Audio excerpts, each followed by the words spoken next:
In this still image, the autopilot is on. The airplane had been vectored to a 14-mile-long final approach, and through a sequence of speed and configuration changes, the flight had diverged well above the desired glide path and was descending too slowly. As the animation begins, the landing gear was extended, and the pilot monitoring remarked that they were a little high.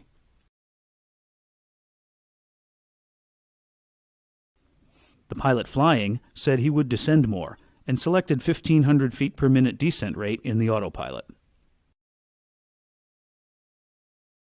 As you can see in the profile view, this did begin to bring the airplane back toward the desired glide path.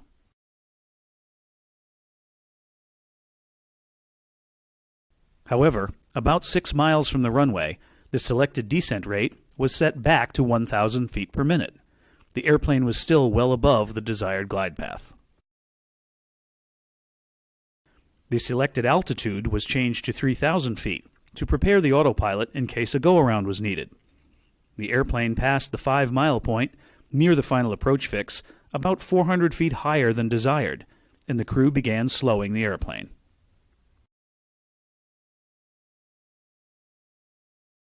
The pilot flying called for flaps 30, but the pilot monitoring noted they were still a little too fast for flaps 30.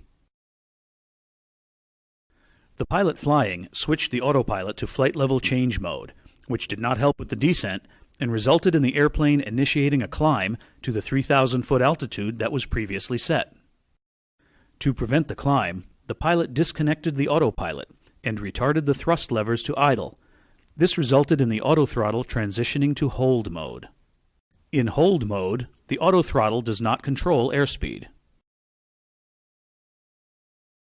Descent rate increased to about 1,500 feet per minute, and the observer pilot noted sink rate.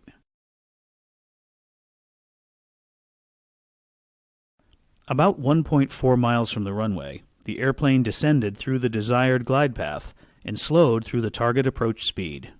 The pitch attitude steadily increased as the pilot pulled back on the column in an effort to maintain the glide path. The airplane was well below glide path, and airspeed was 15 knots below the desired approach speed and rapidly dropping. 11 seconds before impact, an audible alert sounded because the airspeed was too low. 4 seconds later, the pilot monitoring advanced the thrust levers, followed by stick shaker activation and a verbal call to go around. These actions were too late, and the main gear and the underside of the aft fuselage struck the seawall.